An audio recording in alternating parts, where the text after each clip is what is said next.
Magandang araw mga kaibigan. Bigyan natin ng reaksyon ngayon itong pinaka-latest vlog ni Ako Kabibig. Yung may nabasa daw siyang post na humingi ng apology si ex-Senator Trillanes sa mga Dutertes. Specifically kay Congressman Pulong Duterte and Attorney Mans Carpio, ang husband ni BP Sara.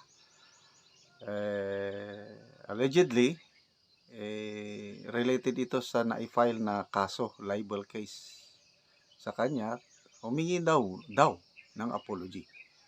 So, pakinggan natin si Ako Kabibig, then magbigay din tayo ng reaksyon.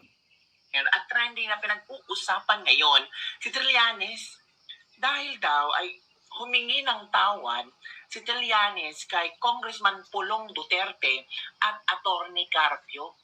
Pero hindi tinanggap ang sorry, ang apology ni Trillanes at tuloy na tuloy pa rin ang libel case ni Trillanes, mga kabibig. Nako, may post ni Mr. Tio Moreno at gusto niyang ipa-confirm kay Trillanes kung totoo ba itong mga kabibig. Hindi pa ito kumpirmado ha, pero ito yung mga ito yung mga istorya daw di umano na merong statement sana si former Senator Antonio Trillanes para ma-settle yung libel and damages cases filed against him by Congressman Paulo Z. Duterte and Attorney Maneses Carpio. Ano kaya ang chika, kabibig? So, i-share ko sa inyo, baka sabihin nyo naman, gawa-gawa ko ang istoryang ito. Baka yung iba dyan sabihin na, ay nako, gumagawa naman ng istorya si kabibig. O eto ha, i-share ko sa inyo kasi gusto natin pag-usapan ito. Ano ba ang iyong komento tungkol? Ito yun kita nyo no? O yan share ko lang yan. Okay, so research ko kung totoo ba. Well, totoo. Mayroong post si Tio Moreno. Ako na lang magbasa sa inyo. I-posted 15 hours ago. Okay, so basahin ko Sabi ni si Tio Moreno, very active ito sa social media. Nagpo-post siya palagi ng tungkol sa political situation sa bansa. Diehard Duterte supporter itong si Tio Moreno. Okay, so ito ang post ni Tio Moreno. Hello, Antonio Sani Trillanes IV.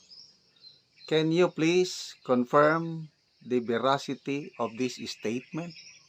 So nagtatanong. Ito na yung parang may draft.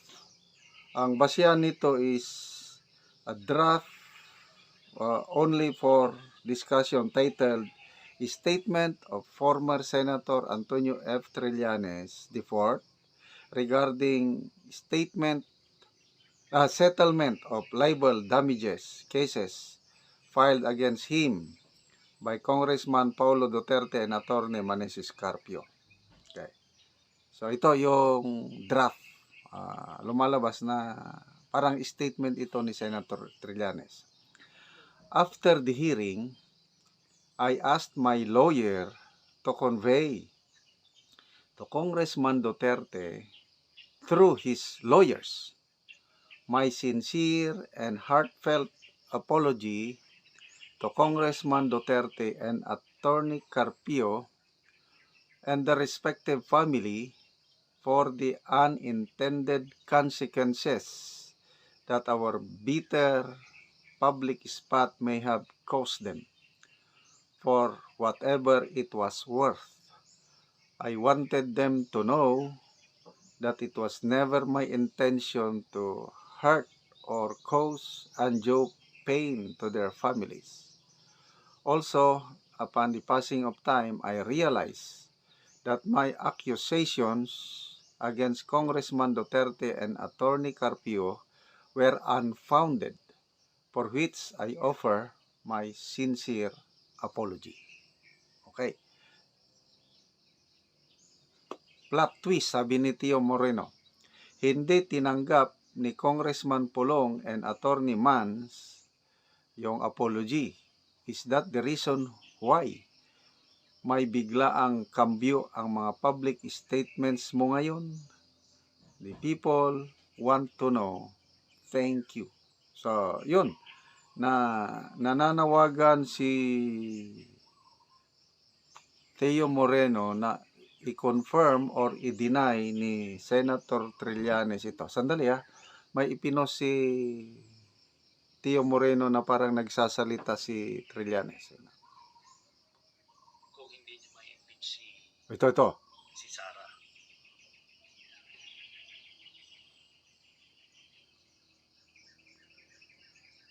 Mino, kung hindi niya ma-impeach si Sara.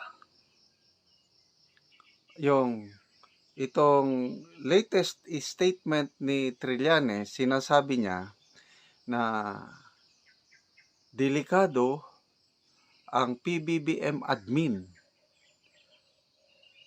I am almost certain, sabi ni Trillanes sa interview niya with Christian Isguera, I am almost certain na PBBM hindi niya matapos ang kanyang termino kapag hindi nila matanggal si BP Sara through impeachment.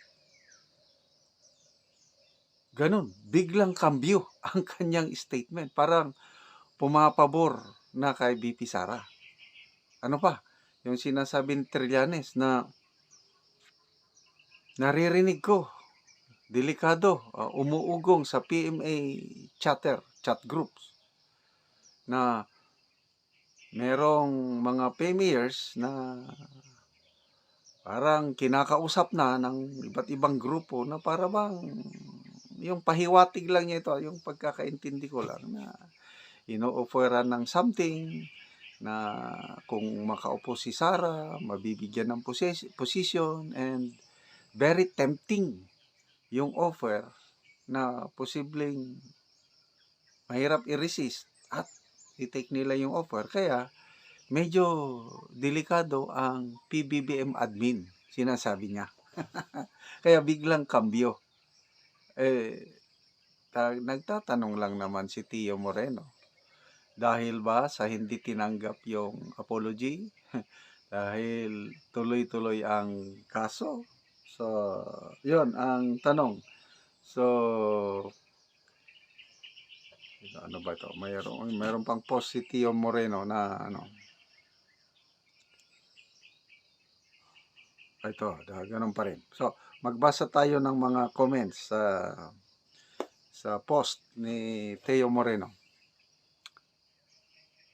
This one is sigura change wind direction man. Nagbago ang ihip ng hangin. Elijah Sobilario, he is just receiving what he deserves. Rowie de la Cruz, I'm happy to see this man in prison. Jacel Villaflores, ako yan, di ko patatawarin. He spat lies just to destroy his target. Speaking of Trillanes, maalala ko yung akusasyon niya sa mga Duterte na meron silang mga bank accounts na naglalaman ng millions of pesos. Galing daw ito sa kalakaran ng pinagbabawal na gamot. Kasi ang akusasyon niya pala sa mga Duterte, ang may-ari ng nasamsam pinagbabawal na gamot,